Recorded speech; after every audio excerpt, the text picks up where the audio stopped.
Hello friends, welcome to pro talent and I am Nitin Parmar. My dear students, आप सबका स्वागत है ऑन दिस 23 जनवरी मंडे के daily newspaper analysis के अंदर। आज के इस सेशन के अंदर हम आपके साथ कुछ महत्वपूर्ण मुद्दों के ऊपर बात करेंगे, पर उससे पहले दोस्तों फटाफट कमेंट बॉक्स में पॉजिटिव इमोजी डाल दीजिए, पॉजिटिव वर्ड डाल दीजिए। एकदम एक्साइटमेंट होना चाहिए पढ़ाई के लिए। अपनी कॉपी और पेन के साथ बैठ जाइए, क्योंकि काम की चीज़ें हैं, ऐसी काम की चीज़ें जो आपको अपनी एग्जामिनेशन के लिए बहुत मदद करेगी। दोस्तों आज हम इस 10 मुद्दों के ऊपर बात करेंगे, तो साथ में ये भी बता दीजिए कि क्या आप लोगों ने ये करंट अफेयर के मॉड्यूल्स लेकिन से सभी देख चुके हैं क्या? अगर बाकी है तो देख लीजिए। हर सेशन की वैलिडिटी 12 महीने के आजू बाजू है, तो आपको जो भी मॉड्यूल आज जो बना है, ठीक है, वो आपको आपकी एग्जाम तक मदद करेगा। तो दोस्तों उसको मिस ना करें। क्या आप लोगों ने प्रो टैलेंट की तरफ से जो आपको प्यारा प्यारा फ्री गिफ्ट दिया है वो यूज करना चालू किया कि नहीं? हमारी तरफ से फ्री गिफ्ट क्या है आपके लिए? बहुत सिंपल सा, ये वीडियो अवेलेबल है हमारे कोर्स के ऊपर, ठीक है, नंबर 1। नंबर 2, इस वीडियो की PDF अवेलेबल है so that you can read, that is another important part. तीसरा सबसे इंपॉर्टेंट पार्ट, हम आपके लिए डेली क्लैट स्टाइल के MCQs बना के देते हैं, ठीक है, क्लैट स्टाइल के क्वेश्चंस, दैट इज पैराग्राफ और पैराग्राफ के बेसिस के ऊपर क्वेश्चंस। सो प्लीज उसको लेना भूलिएगा मत, ओके? चलिए ग्रेट। तो ये रहे हमारे सामने आज के ये 10 मुद्दे। पहले अपडेट पे हम आगे बढ़ते हैं, बड़ा महत्वपूर्ण मुद्दा है। Supreme court collegiums, they are firm on appointing a gay lawyer as a high court judge. Gay lawyer Saurabh Kirpal के नाम का जो उनका अपॉइंटमेंट हो रहा था, ठीक है, एज एन हाई कोर्ट जज, उसमें सेंट्रल गवर्नमेंट ने लेकिन से बड़े ऑब्जेक्शन उठाए थे। उन्होंने कहा कि कैंडिडेट का सेक्सुअल ओरिएंटेशन एंड उनका एक फॉरेन नेशनल उनका पार्टनर है, इसकी वजह से हमारा ऑब्जेक्शन है। ये उनका पहला रीजन।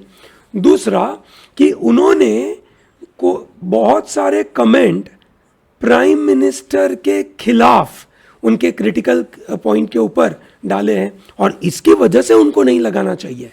सुप्रीम कोर्ट इस तरीके के मुद्दे थोड़ी मानेगी। सुप्रीम कोर्ट बोलेगी कि भाई, है ना, अगर वो क्रिटिकल कमेंट लगाते हैं, that's freedom of choice, freedom of speech and expression, उनकी मर्जी, उसकी वजह से उनका ये अपॉइंटमेंट रुकना नहीं चाहिए, ठीक है। दोस्तों गवर्नमेंट का जो पोजीशन था, उनका ये कहना था कि despite that homosexuality is no longer a crime, same sex marriage is not recognised in, you can say, any personal law और even by the government law, and therefore हम इस तरीके के लॉयर्स को हाई कोर्ट के जज बनाने के फेवर में नहीं है। ये नो, ठीक है। दोस्तों सुप्रीम कोर्ट ने कहा, सुप्रीम कोर्ट का कॉलेजियम इस बात के साथ सहमत नहीं है। 2018 में बड़ा फेमस केस आया था इंडिया में, which is called Navtej Singh Johar case.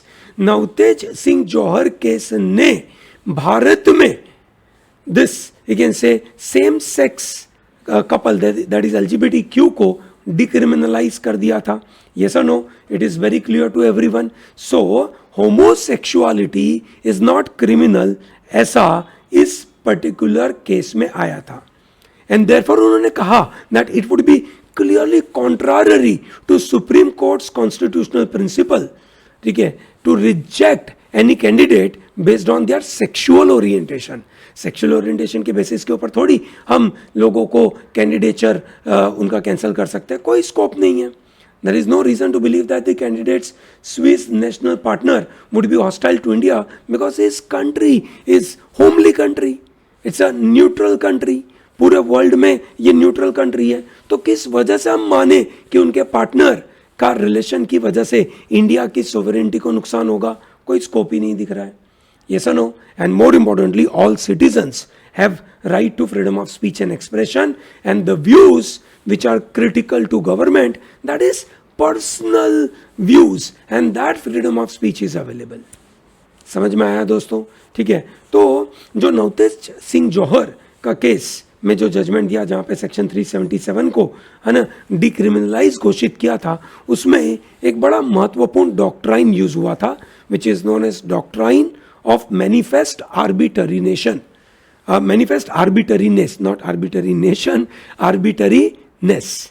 ठीक है ना, व्हाट इज इट? मैनिफेस्ट दिख रहा है, arbitrary without any logic, without any rule. ठीक है, if a law is drastically unreasonable, capricious, बड़े मजेदार से टर्म है, बिल्कुल ध्यान देना, unreasonable, capricious, irrational, without adequate determining principle, excessive, disproportionate, it would be manifestly arbitrary. कोई भी लॉ बहुत ज्यादा अनरीजनेबल है, मतलब लोगों को है ना एक रीजनेबल वे में रिस्ट्रिक्शन करे, वैसा हो तो ठीक है ना, कि भाई आपको कंपलसरी हेलमेट पहनना है, आपको कंपलसरी सीट बेल्ट पहनना है।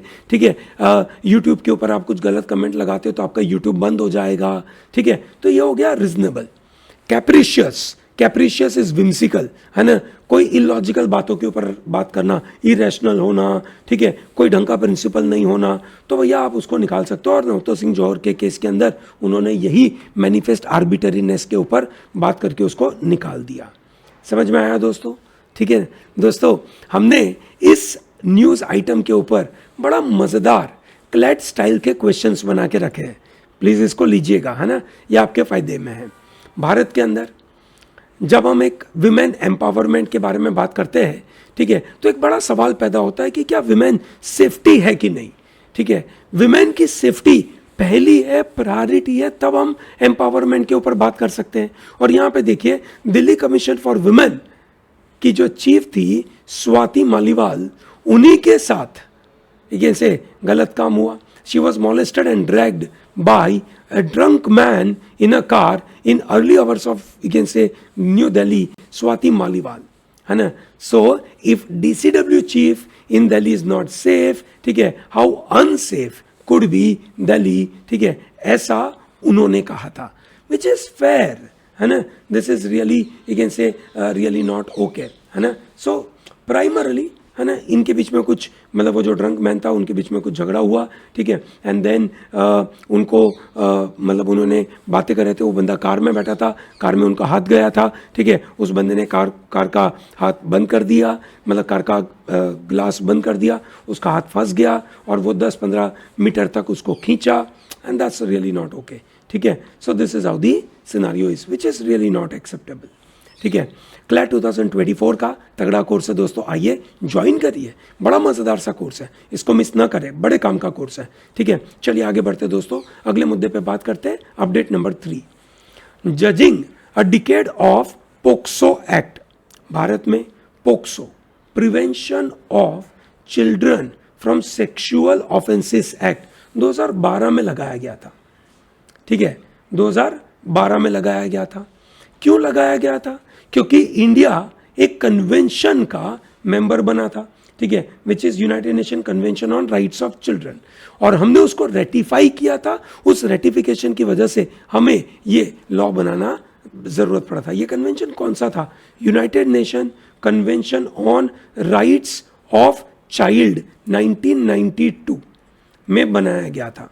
ठीक है, नवंबर 14, 2012 में ये इफेक्ट में आया था, 2012 में ये इफेक्ट में आया था, और भारत में इसके लिए पोक्सो बनाया गया था।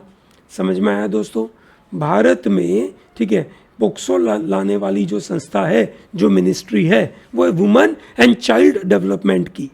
दोस्तों, यूनाइटेड नेशन की जो कन्वेंशन है उसके अंदर एक कमिटी बनाई गई है, which is known as United Nation committee on rights of child, CRC। उनके मुताबिक, है ना, कुछ कुछ चीज़ें जो भारत में शायद नहीं है, हम उसके ऊपर बात करते हैं। पहला, it urge states to balance protection of children from sexual exploitation and abuse with respect to their evolving autonomy. बच्चा धीरे धीरे इवॉल्व हो रहा है, ठीक है, बच्चे ज़्यादा जानकारी के साथ आगे बढ़ रहे हैं, बच्चे बहुत अर्ली एज पे सेक्सुअल एक्टिविटी में इन्वॉल्व हो रहे हैं, ठीक है, तो उनकी ऑटोनॉमी को एक तरफ एक इनसे प्रोटेक्ट करना है कि वो कहीं पे कंसेंशुअल एक्टिविटी करना चाहे तो they are free to do it. उसको बैलेंस करना मतलब उस बात को संभालना और साथ में बच्चों के साथ सेक्सुअल एक्सप्लॉयटेशन और अब्यूज ना हो जाए उसका ध्यान रखना। इसलिए यूनाइटेड नेशन ने कहा that always avoid criminalising adolescent. Adolescent को क्रिमिनलाइज होने से बचाइए। 2019 में उन्होंने अर्ज किया था, हर स्टेट को बोला था कि प्लीज आप ये ऑफेंसेस हटा दीजिए जो एडोलेसेंट के ऊपर हो, जो कंसेंशुअल सेक्सुअल एक्ट के साथ कनेक्टेड हो। ठीक है, पर भारत में कहीं ना कहीं तो दिक्कत होती ही होती है। ठीक है, even after this consensual sexual activity the male you can say a child will always faces lot of trouble about POCSO. Bharat में बच्चों के इस अधिकारों के लिए कॉन्स्टिट्यूशन में क्या प्रावधान है आपने देखा होगा, आर्टिकल नंबर 21। आर्टिकल नंबर 21 तो बहुत ब्रॉड है, which says right to life and personal liberty. It says every child, ठीक है, every child has a right to live with dignity, right to personal liberty and right to privacy, which is not just every child but every one. ठीक है, पर इसको child भी बोल के मान सकते हैं। Article number 14 talks about right to equality, बड़ा इंपॉर्टेंट है, right to equality. Then article number 15 right against discrimination. ठीक है, no person will be discriminated on the basis of caste, sex, race, है ना, उसके ऊपर। देन 23-24 राइट अगेंस्ट एक्सप्लॉयटेशन, यहाँ पे clear cut you can say child labour के बारे में बात हो जाती है।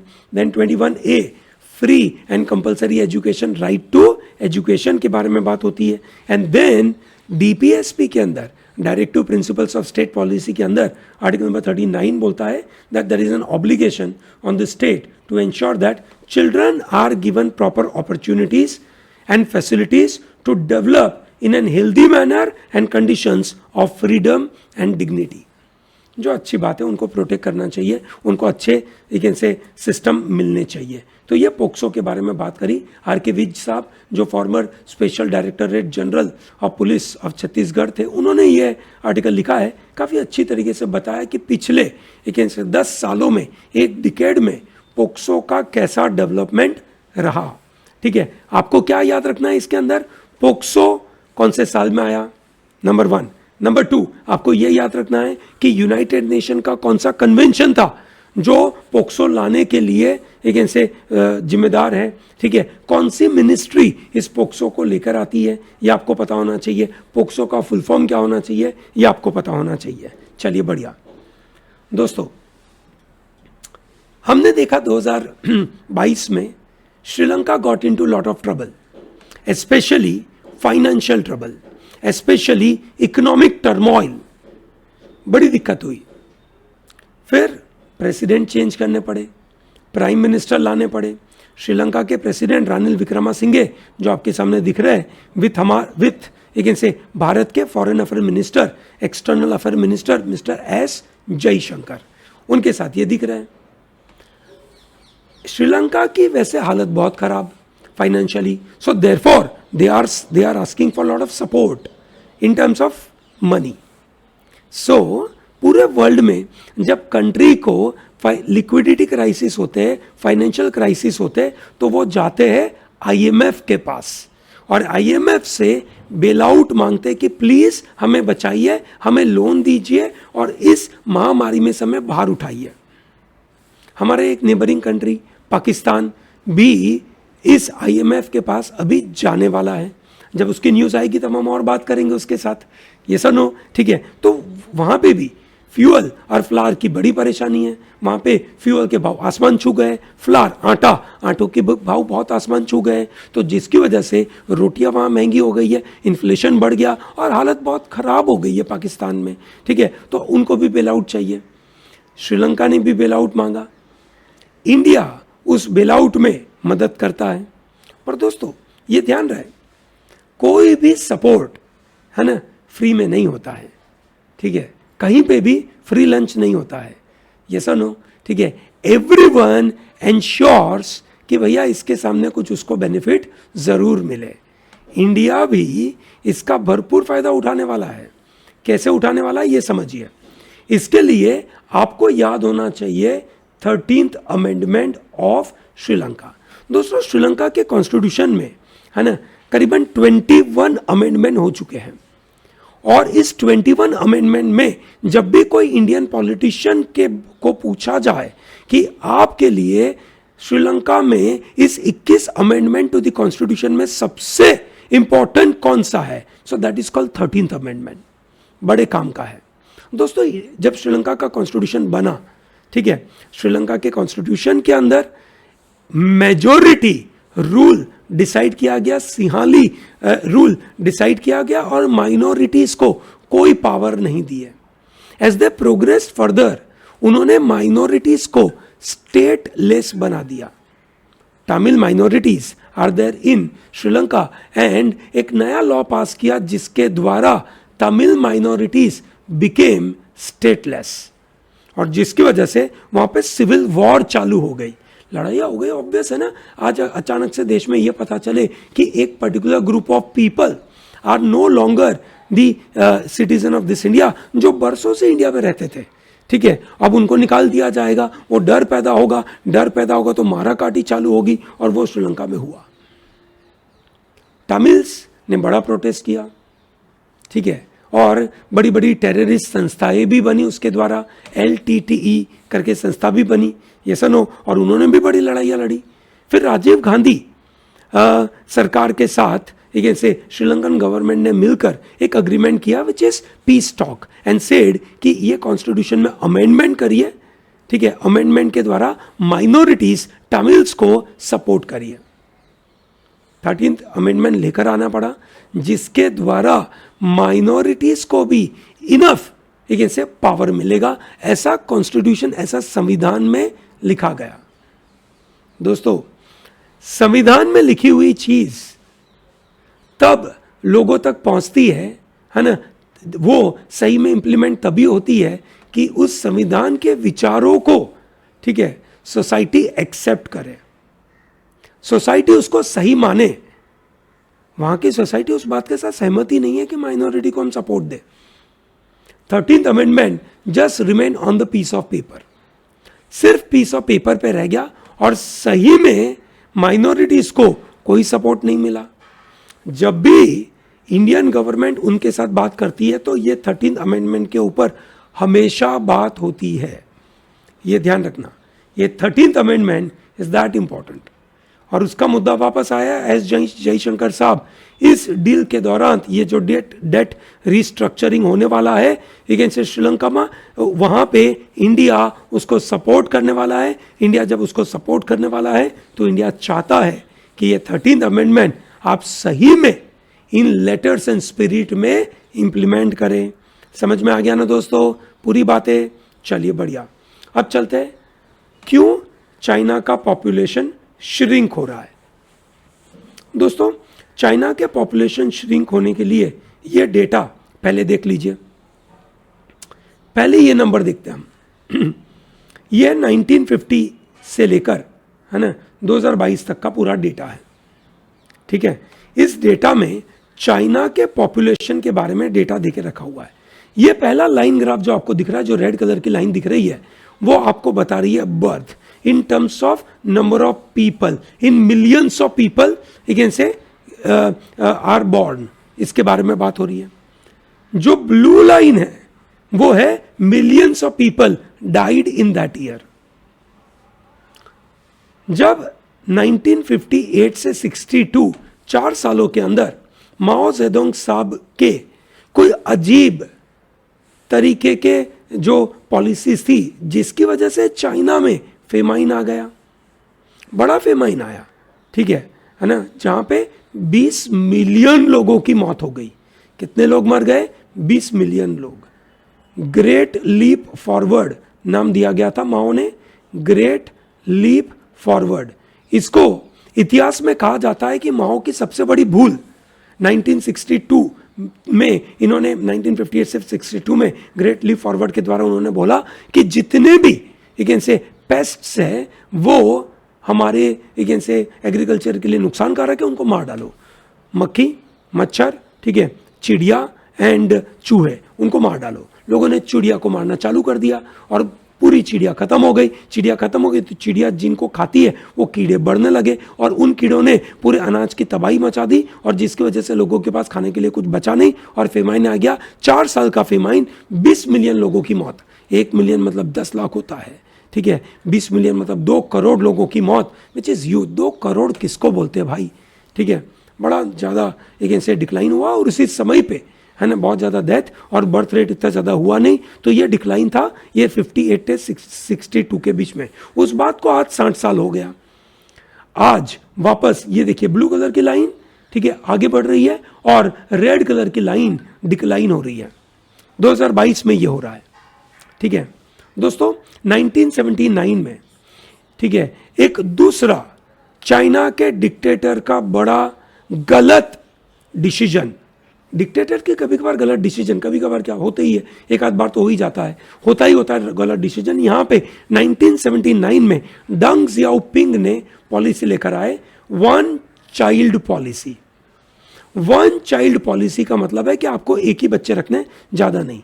तो वहां से ये ओवरऑल यू से पॉपुलेशन यू से डिक्लाइन होना चालू होना चाहिए था, ठीक है। पर उसका इफेक्ट आते आते कम होगा क्योंकि ये जो टाइम पीरियड था 1975, वहां पे चाइना का इकोनॉमिक डेवलपमेंट चालू हुआ था डेंग जियाओपिंग की वजह से ही, ठीक है। यही भाई साहब की वजह से ये हुआ था। तो एक तरीके से उन्होंने एक तरफ अच्छा काम किया, दूसरी तरफ उन्होंने गलत काम किया, ठीक है। और ये पॉपुलेशन बढ़ने लगा, फिर उसकी इफेक्ट आने लगी और ये इतना डिक्लाइन होने लगा, ठीक है, इतना डिक्लाइन होने लगा that by 2016 they have to bring 2 child policy कि भाई 2 बच्चे रखो कोई प्रॉब्लम नहीं है, ठीक है। और फिर उसके बाद प्रेसिडेंट शी जिनपिंग आकर बोलते हैं 3 बच्चे रखो तो भी प्रॉब्लम नहीं है।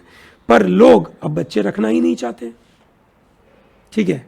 और इसकी वजह से वहां पे हालत खराब हो रही है, डिक्लाइन होना, ठीक है। एक डिक्लाइन हुआ ग्रेट लीप फॉरवर्ड, दूसरा डिक्लाइन हुआ वन चाइल्ड पॉलिसी के अंदर, ठीक है। और तीसरा ये भाई साहब ने गलती कर दी कोरोना के दौरान।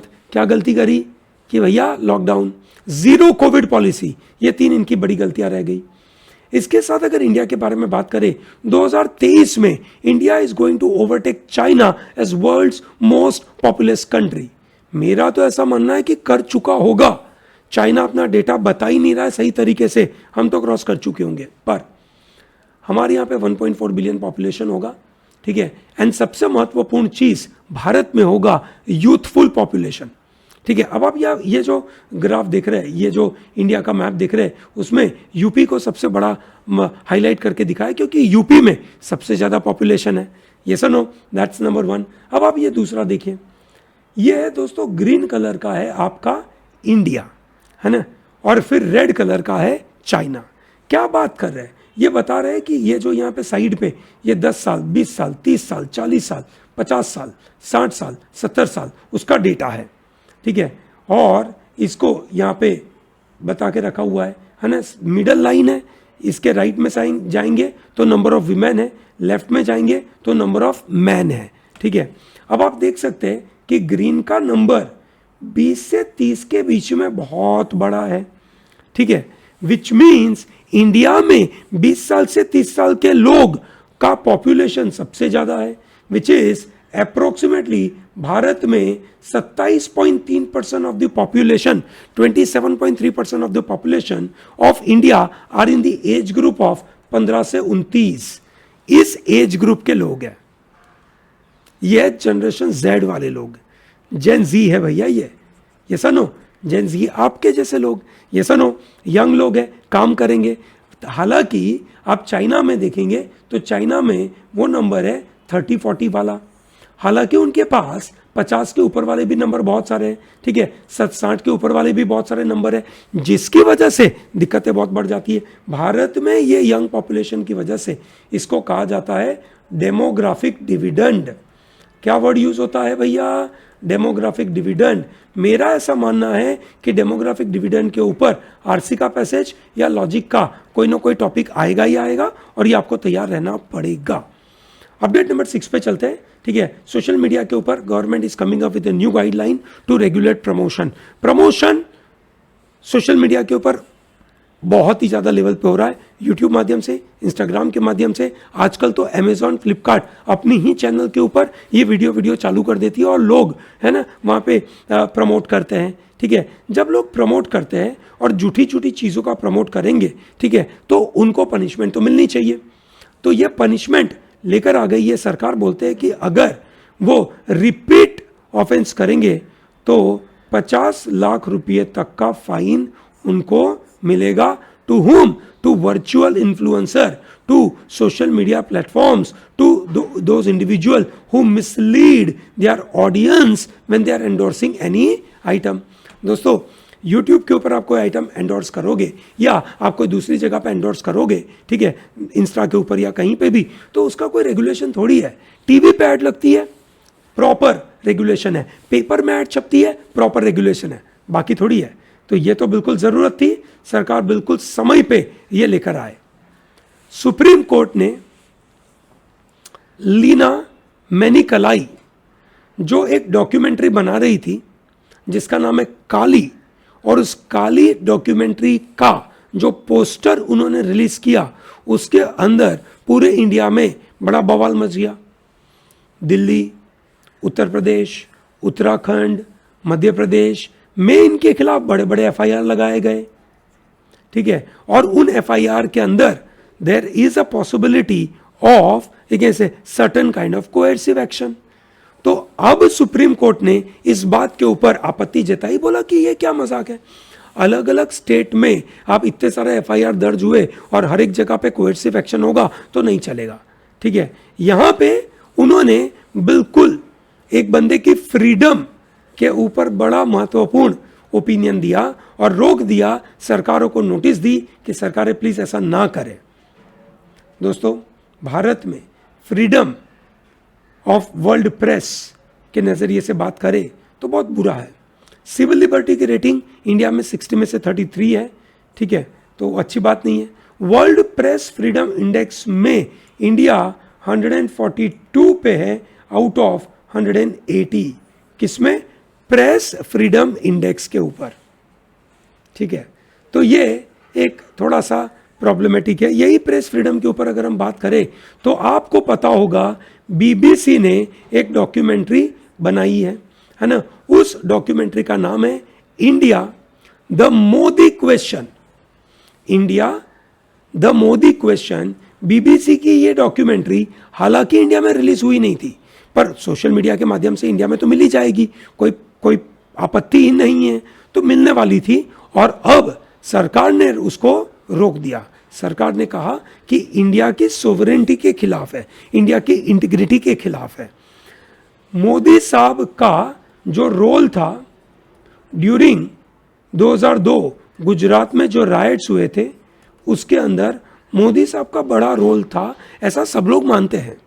ठीक है, सुप्रीम कोर्ट ने क्लीन चिट दे दी है।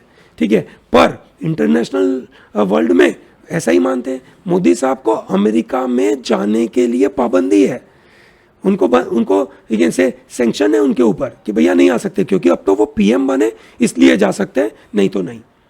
ठीक है, तो मोदी साहब जब CM थे गुजरात में, तब उनको PM वाजपेयी साहब ने भी डांट लगाई कि ये क्या कर रहे हो तुम वहां पे, तुम्हारा राज धर्म किधर है, ऐसा करके डांट लगाई थी।